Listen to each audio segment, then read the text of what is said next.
Saudi అరేబియాలో ఘోర road ప్రమాదం జరిగింది. భారతీయ యాత్రికులతో ఉన్న బస్ డీజిల్ ట్యాంకర్ ఢీకొనడంతో ఈ ప్రమాదం జరిగింది. 42 మంది సజీవ దహనమయ్యారు. ఈ ప్రమాదంలో ఒకే ఒక్కరు ప్రాణాలతో బయటపడ్డారు. అందరూ మక్కా యాత్ర ముగించుకొని మదీనా వెళ్తుండగా ఈ ప్రమాదం జరిగిందని అక్కడి అధికారులు తెలిపారు. మృతుల్లో ఎక్కువ మంది హైదరాబాదీ వాసులున్నారు. మృతుల్లో 20 మంది మహిళలు, 11 మంది చిన్నారులు ఉన్నట్లు సమాచారం. ఉమ్రా యాత్రకు హైదరాబాద్లోని అల్మినా ట్రావెల్స్ నుంచి చాలా మంది వెళ్లారు. ఇందులో ఒకే కుటుంబానికి చెందిన 7 చనిపోయారు. 9 नवंबर के दिन हैदराबाद से ग्रुप रवाना हुआ था, जिसमें 45 हाजीज थे। 45 हाजीज में 25 हाजी फ्लाइजोन टूर्स एंड ट्रैवल्स के थे, 20 हाजी अलमक्का ट्रैवल्स के थे। तो अल्हम्दुलिल्लाह ये मक्का का सफ़र पूरा मुकम्मल करके मदीने के लिए रवाना हुए थे कल रात में। मदीना पहुंचने से पहले 25 किलोमीटर पहले मदीने से बस में आग लग गई। आग लगने से यह आखिर पेश आया। हमको जितना मालूम हुआ कि एक ड्राइवर बच गया और एक बच्चा कूद गया उसके अंदर से। बाकी लोगों की इतला नहीं है इसके अंदर, अभी हॉस्पिटल में है लोग। जैसे हमको इतला देंगे मिलेंगे हम पूरे हाजियों के खानदान वालों को बता देंगे इंशाल्लाह। मरने वाले लोग मरने वाले नहीं बोल सकता मैं, तो एक्सीडेंट में लोग थे ये आसिफनगर जिले के लोग थे जी। 44 हाजी थे। 44 हाजी में 16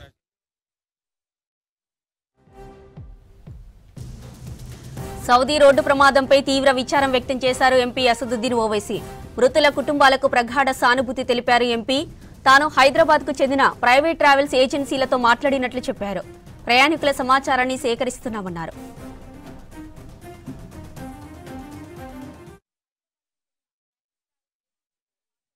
ये मुझे भी खबर अभी मालूम हुई है कि हैदराबाद के 2 ट्रैवल एजेंसी, एक fly zone tours and travels और अल मक्का हज एंड उम्रा के 42 हाजी मक्का से मदीना जा रहे थे बस में, और बस को आग लगने से मालूम हुआ कि सिर्फ एक शख्स की जान बची है। कंफर्म नहीं है, बात कह रहे हैं कि पूरों का इंतकाल हो गया। तो मैंने इंडियन एम्बेसी रियाद में जो DCM है अबू मैथन जॉर्ज साहब से मेरी बात हुई, और उन्होंने मुझसे कहा कि कौंसल जनरल जिद्दा भी और वो ख़ुद इस पर मालूमात हासिल कर रहे हैं और जो भी ज़रूरी कार्रवाई करना है वो करेंगे। और साथ ही साथ मैंने इन तमाम उम्रा पैसेंजर्स के दोनों ट्रैवल एजेंसी से वीज़ा डिटेल्स लेकर कौंसल जनरल ऑफ इंडिया जिद्दा को और DCM इंडियन एम्बेसी रियाद को और साथ ही साथ फॉरेन सेक्रेटरी को मैंने ईमेल किया है। मेरी भारत सरकार से और ख़ास तौर से एक्सटर्नल अफेयर्स मिनिस्टर से जयशंकर साहब से ये रिक्वेस्ट है कि वो इमीडिएटली इस पर देखें, और अगर जिन लोगों की डेथ हुई है उनके परिवार ये चाह रहा है कि उनकी डेड बॉडीज़ जल्द से जल्द इंडिया को लाई जाए, और अगर कोई उसमें ज़ख्मी है तो उनको अच्छी से अच्छी वहाँ पर उनको इलाज हो सके। ये मैं रिक्वेस्ट करता हूँ हमारे external affairs minister sir. Bharat Saudi అరేబియాలో భారతీయ యాత్రికులతో ఉన్న బస్ ఘోర ప్రమాదంపై ముఖ్యమంత్రి రేవంత్ రెడ్డి దిగ్భ్రాంతి వ్యక్తం చేశారు. పూర్తి డీటెయిల్స్ తెలుసుకోవాలని సిఎస్ డీజీపీని ఆదేశించారు. తెలంగాణకు చెందిన వారు ఎంతమంది ఉన్నారని ఆరా తీశారు. కేంద్ర విదేశాంగ శాఖ సౌదీ ఎంబసీ అధికారులతో మాట్లాడాలని సూచించారు. అవసరమైతే వెంటనే తగిన సహాయక చర్యలను రంగంలోకి దిగాలని ఆదేశించారు. సీఎం ఆదేశాలతో సీఎస్ రామకృష్ణారావు ఢిల్లీలో ఉన్న రెసిడెంట్ కమిషనర్ గౌరవ్ ఉప్పల్ను అప్రమత్తం చేశారు. ప్రమాదంలో మన రాష్ట్రానికి చెందిన వారు ఎంతమంది ఉన్నారనే వివరాలు సేకరించి వెంటనే అందించాలని ఆదేశించారు. మక్కా నుంచి మదీనా వెళ్తుండగా ఈ ప్రమాదం జరిగింది. సచివాలయంలో కంట్రోల్ రూమ్ ఏర్పాటు చేశారు. రైట్, యాక్సిడెంట్ కి సంబంధించిన మరిన్ని డీటెయిల్స్ మనకి అనిల్ లైవ్ లో అందిస్తారు. అనిల్, సౌదీ ప్రమాదం అప్డేట్స్ ఏంటి?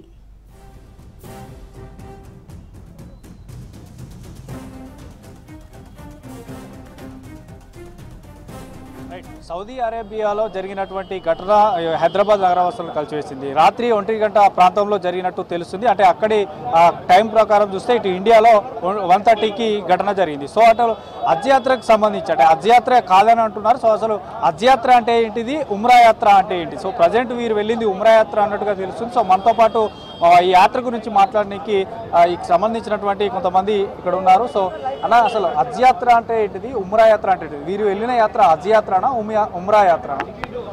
ఇక్కడ పోయిన వాళ్ళు మొత్తం ఈ ఉమ్రా యాత్ర అండి. ఉమ్రా యాత్ర మనం ఒక మొహరం ఇడిచేసి అన్ని నెలల ఆల్ 24/7 ఎప్పుడైనా పోవచ్చండి. మన హజ్ వచ్చేసి ఆ బక్రీద్లో ఒక్కటే ఆ 40 దినంలో ఆ బక్రీద్ ఉంటుంది. ఈ హజ్ బక్రీద్లో హజ్ ఉంటుందండి. ఇది ఉమ్రా యాత్ర ఉన్నది. అందరు ఉమ్రా అంటే కొంతమంది వారం గురించి పోతారు, కొంతమంది 3 days కోసం పోతారు, కొంతమంది 1 నెల కోసం పోతారు, కొంతమంది 15 days కోసం పోతారు. ఈ ఉమ్రా యాత్ర డిఫరెంట్ అండి. హజ్ యాత్ర వచ్చేసి అది బక్రీద్లో వస్తుంది. ఎంతమంది ఉన్నట్టు తెలుస్తుంది ఇప్పటివరకు, ఎంతమంది అని ఇక్కడ ఉన్న వాళ్ళు తెలిసింది, ఏ ఏరియాల వారు? ఇప్పుడు ఇక్కడ ఉన్న వాళ్ళు మొత్తం ఇక్కడ మన ఆసిఫ్ నగర్ నుంచి, ఆ జిర్రా నుంచి, మళ్ళీ ఈ ఫలక్నుమా, ఇంకా చింతల్మెట్ నుంచి ఉండాలని అందరు తెలుస్తుందండి. ఇంకా ఒక మంది హబీబ్ నగర్ కూడా తెలుస్తుందండి. ఈ ఉమ్రా యాత్ర ఎప్పటికీ జరుగుతుంటుందా? ఈ ఉమ్రా యాత్ర ఎప్పటికీ సంవత్సరం మొత్తం జరుగుతుంది. ఒక మొహరంలో మాత్రం 1 నెల క్లోజ్ ఉంటుందండి. దిగిన మొత్తం 11 నెలలు మొత్తం నడుస్తూనే ఉంటుంది. ఇప్పుడు హజ్ హౌస్ నుండి వెళ్ళరా ఈ ఉమ్రా యాత్ర? ఈ హజ్ హౌస్ నుంచి ఉమ్రా యాత్రకి వెళ్తారండి. హజ్ హౌస్ నుంచి దానికే వెళ్తారు, హజ్కే వెళ్తారు. అది వచ్చేసి బక్రీద్ అని ఎప్పుడైతే మా పండుగ వస్తుంది బక్రీద్లో, ఆ బక్రీద్ అప్పుడు మనం హజ్కి వెళ్తామండి. ఎన్ని రోజుల ముందు ప్లాన్ చేసుకోవాల్సి ఉంటుంది ఈ ఉమ్రా యాత్రకు పోవాలంటే? ఉమ్రా యాత్రకు ప్లాన్ చేసే అవసరం అండి. ఆన్లైన్ వీసా అయిపోయింది. ఇప్పుడు మనం పోవాల్సి ఉంటే ఒక 2-3 days ముందు ప్లాన్ చేసుకుంటే వీసా అప్లై చేసి టికెట్ తీసుకొని వెళ్ళిపోతుంది. దాదాపు ఒక్కొక్క కుటుంబం నుంచి ఎంతమంది ఉండొచ్చు మీకు తెలిసిన వివరాల ప్రకారం? ఇప్పటిదాకా అయితే ఒక కుటుంబం నుంచి 7 మంది తెలుస్తుంది, ఒక కుటుంబం నుంచి 3 మంది, ఒక కుటుంబం నుంచి 2. అది మొత్తం వివరాలు వచ్చేసి మనం ప్రస్తుతం మీరున్న ఈ మక్కా ట్రావెల్స్ ఉన్నారు. ఈ మక్కా ట్రావెల్స్ నుంచి 16 మంది ఉన్నారు. అంటే టోటల్ పోయినారు దగ్గర 20 మంది పోయినారు. కానీ 4 మంది అక్కడ మక్కలనాల్లో ఆడిన వాళ్ళు ఆగిపోయారు. దానిలో 16 మంది బస్సులో బయలుదేరు. దానిలో ఒక షోయబ్ అనే వ్యక్తి ఆ కిటికీలకు వెళ్ళి బయట వెళ్ళి ప్రాంతం బయట వెళ్ళని తెలుస్తుందండి. ఇంకొక ట్రావెల్స్ మైదీపట్నం ట్రావెల్స్ ఉన్నది. ఆ ట్రావెల్స్ నుంచి 24 మంది అని తెలుస్తుంది. అంటే ఒక్కొక్క ఏరియా నుంచి ఇట్లా అంతా గ్రూప్ ఆఫ్ పీపుల్గా అయ్యి అక్కడ నుంచి ఒక బస్సులో వెళ్తారా? ఇప్పుడు ఏంటంటే ఆ బస్సు వచ్చేసి మన దగ్గర వాళ్ళ బస్సులో వచ్చేసి 40 to 50 కెపాసిటీ ఉంటుందండి. అయితే ఒక 2 ట్రావెల్స్ అయినా 3 ట్రావెల్స్ అయినా 4 ట్రావెల్స్ అయినా ఆ బస్సు వచ్చేసి అక్కడ వాళ్ళ గవర్నమెంట్ నుంచి ఆ బస్సు ఉంటుంది. ఆ ట్రావెల్స్ వచ్చి ఆ బస్సు ఏదైతే దానిలో ప్రాణాదం జరిగింది ఆ బస్సు వచ్చేసి మినిస్ట్రీ ఆఫ్ సౌదీ గవర్నమెంట్ బస్సే ఉండండి. అంటే దాదాపు మనకి అర్ధరాత్రి గడినటువంటి ఘటన కాబట్టి మీకు ఏ సమయానికి తెలిసింది? ఇది వచ్చేసి నాకు 6 గంటలకు ఇక వాళ్ళ బంధువులు వాళ్ళ ఫ్యామిలీ వాళ్ళు మా ఎంపీ అసదుద్దీన్ ఓవైసీ గారికి ఫోన్ చేశారు. చేయగానే మా ఎంపీ అసదుద్దీన్ ఓవైసీ గారు ముష్తాక్ సార్ని ఇంకా ఎమ్మెల్యే సాబ్ని కాన్ఫరెన్స్ తీసుకొని వీళ్ళతో మాట్లాడుతూ నాకు ఇక్కడ పంపించారు. వీళ్ళ డీటెయిల్స్ మొత్తం మాట్లాడి మా ఎంపీ ప్రస్తుతం మా ఎంపీ గారు ఢిల్లీలో ఉన్నారు. కానీ ఆడ నుంచి కూడా సౌదీ గవర్నమెంట్తో మాట్లాడుతున్నాం.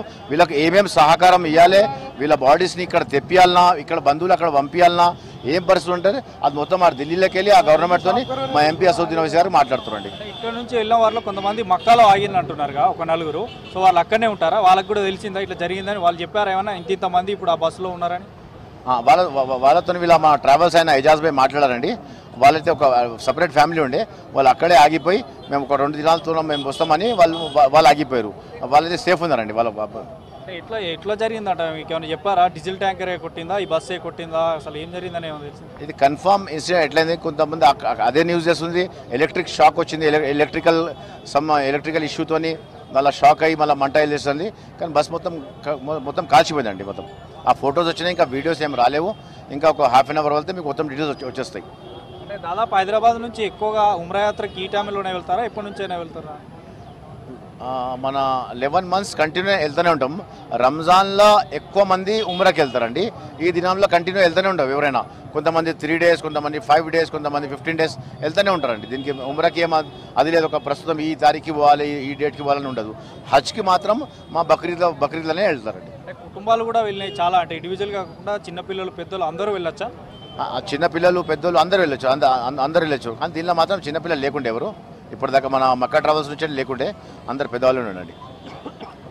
సో చూడొచ్చు, మొత్తానికి మనం చూడొచ్చు ఇప్పుడు ఈ ఏదైతే జరిగిందో దీన్ని ఉమ్రా యాత్ర అంటారు. హజ్ యాత్ర మాత్రం రంజాన్ మాసం తర్వాత అంటే బక్రీద్కు ముందు వెళ్తారు. సో ఇది ఉమ్రా యాత్ర అని అంటారు. ఈ ఉమ్రా యాత్రలో ఎవరైనా వెళ్ళొచ్చు అని కూడా చెప్తున్నారు. అయితే ఈ బస్సులో మొత్తంగా 40 పైగా మంది కూడా ఉన్నట్టు తెలుస్తుంది. అయితే 40 మందిలో ఒక 4 మక్కాలోనే అయిపోయారు. మక్కా నుంచి మదీనా వెళ్తున్నటువంటి సమయంలో ఈ ఘటన జరిగింది కాబట్టి ఒక 4 మాత్రం మక్కాలోనే ఆగిపోయారు. సో అక్కడ ఆగిపోయిన వారు ఎవరైతే 4 ఉంటారో సో వారితో కూడా ఇక్కడ ఉన్నటువంటి ట్రావెల్స్ వారు కానీ ఎంబాసీ అధికారులు కూడా ఇప్పటికే మాట్లాడుతున్నారు. అయితే ఈ ట్యాంకర్ని ఏదైతే డీజిల్ ట్యాంకర్ని బస్సు ఢీకొందా, బస్సే డీజిల్ ట్యాంకర్ని ఢీకొందా, సో ఇట్లా కొంత కన్ఫ్యూజన్ ఉంది. ఇది కొంత క్లారిటీ రావాల్సి ఉంది. ఎందుకంటే డీజిల్ ట్యాంకర్ అంటే మొత్తం ఫుల్ లోడ్గా ఉంటుంది. అదొక బ్రిడ్జ్ పైన జరిగినటువంటి ఘటన.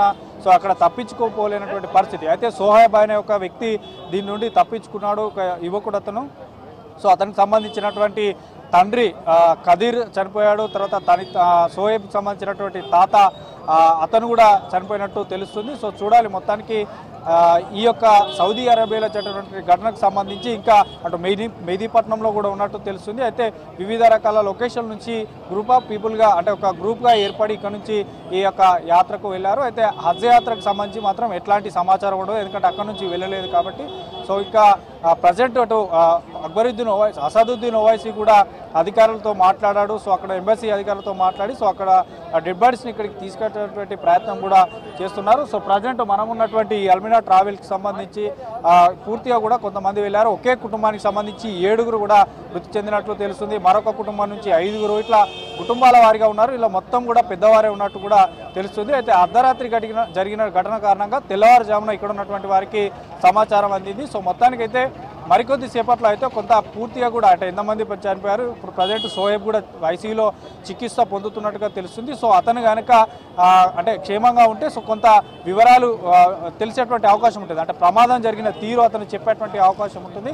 సో దీనిపై కొంత క్లారిటీ రావాల్సింది. ఇప్పటికే తెలంగాణ రాష్ట్ర సీఎం కూడా అక్కడ కంట్రోల్ రూమ్ ఏర్పాటు చేశాడు, అధికారులను కూడా ఆదేశించారు. సో ఎట్లా జరిగింది ఏంటి అక్కడ ఉన్నటువంటి ఎంబసీ అధికారులతో కూడా మాట్లాడాలంటూ కూడా చెప్పారు. కాబట్టి సో పూర్తి స్థాయిలో క్లారిటీ ఆఫ్టర్నూన్ వరకు వచ్చేటువంటి అవకాశం ఉంది. సో ప్రజెంట్ అయితే ఇటు మల్లెపల్లి, మెహదీపట్నం, పత్తర్ఘాట్ ఈ ఏరియాలో మాత్రం తీవ్ర విషాద ఛాయలు అలుముకున్నాయి. ఒకే కుటుంబానికి చెందినటువంటి అటు ఒక్కొక్క కుటుంబంలో 2-3 ఉన్నారు కాబట్టి తీవ్ర విషాదం నెలకొంది. సో ప్రజెంట్ అయితే పోలీసులు కానీ ఇక్కడ ఉన్నటువంటి అధికారులు, ఎమ్మెల్యేలు కూడా అంతా కుటుంబాలను కూడా ఓదార్చుతున్నటువంటి ప్రయత్నం జరుగుతుంది. జ్యోతి.